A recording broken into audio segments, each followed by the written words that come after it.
സ്കൂളിൽ നിന്ന് പഠിച്ചിറങ്ങിയപ്പോഴത്തേക്കും കിട്ടിയ ഒരു നോളജ് കൊണ്ടാണ് MBBS കോളേജിലെത്തുന്നത്. ഇപ്പോൾ ഡോക്ടറായി എന്ന് പറയുന്നത് അവിടെ കുറേ കാര്യങ്ങൾ എനിക്ക് പഠിക്കാൻ പറ്റി, ചെയ്യാൻ പറ്റി. അത് കഴിഞ്ഞ് സൈലം എന്ന് പറഞ്ഞ സ്ഥാപനം ആരംഭിച്ചു.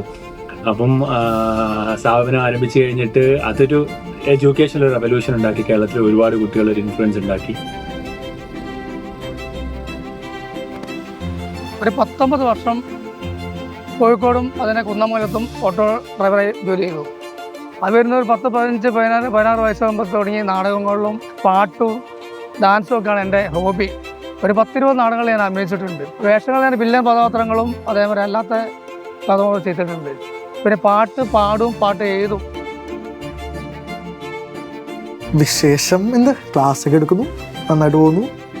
പിന്നെ ക്ലാസ് ഇല്ലാത്ത സമയത്ത് ഉറക്കമാണ് പ്രധാന പരിപാടി. ഫുഡ് അടിക്കുന്നു, പുസ്തകം വായിക്കുന്നു. അങ്ങനെ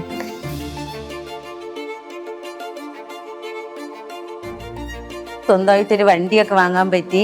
അതൊക്കെ നല്ല സന്തോഷമുള്ള കാര്യമാണ്. ഒരുപാട് ആഗ്രഹിച്ച് വാങ്ങിയതാണ്. ആ വണ്ടിയിലാണ് വരുന്നത്. അതുകൊണ്ട് സമയത്ത് എത്തിപ്പെടാൻ പറ്റുന്നുണ്ട്. അത് കഴിഞ്ഞ് എനിക്ക് ഇഷ്ടപ്പെട്ട ക്രിയേറ്റീവ് ആയിട്ടുള്ള സ്ഥലത്ത് ഇപ്പോൾ ഫിലിം പ്രൊഡക്ഷൻ ആയാലും അങ്ങനത്തെ കുറേ കാര്യങ്ങൾ. ഗുൽമാർഗ് പോയി, സോൻമാർഗ് പോയി, പെഹൽഗാം പോയി, പിന്നെ അവിടെ ശ്രീനഗർ ലോക്കൽ സൈറ്റ് സീയിങ് എല്ലാം ആദ്യമായിട്ട് കാണുന്നതുകൊണ്ട് ഭയങ്കര എക്സൈറ്റ്മെന്റ് ഉണ്ടായിരുന്നു. ഇനിയും പോകണം, ഉറപ്പായിട്ട് ഞങ്ങളിപ്പോൾ. ചക്കായൊന്നും ചൊല്ലല്ലേടി ചക്കേമേൽ കൈ വെക്കല്ലേടി, ചക്കായൊന്നും ചൊല്ലല്ലേടി ചക്കേമേൽ കൈ വെക്കല്ലേടി, ഇല വെട്ടി തോല് വെട്ടി വാരയ്ക്ക ചക്ക, ഇല വെട്ടി തോല് വെട്ടി വാരയ്ക്ക ചക്ക.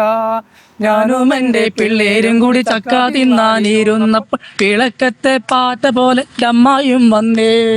ചക്കയൊന്നും ചൊല്ലല്ലേടി ചക്കേമേൽ കൈ വെക്കല്ലേടി, ചക്കായൊന്നും ചൊല്ലല്ലേടി ചക്കേമേൽ കൈ വെക്കല്ലേടി. പന്തല്ലോ ലളിയം വന്നാൽ പന്തലടക്കം തല്ലാണേ, പന്തല്ലോ ലളിയം വന്നാൽ പന്തലടക്കം തല്ലാണേ. ചക്കയൊന്നും ചൊല്ലല്ലേടി ചക്കേമേൽ കൈ വെക്കല്ലേടി, ചക്കായൊന്നും ചൊല്ലല്ലേടി ചക്കേമേൽ കൈ വെക്കല്ലേടി. പന്തിയിലൊരൊറ്റ 10 രണ്ടും വെള്ള.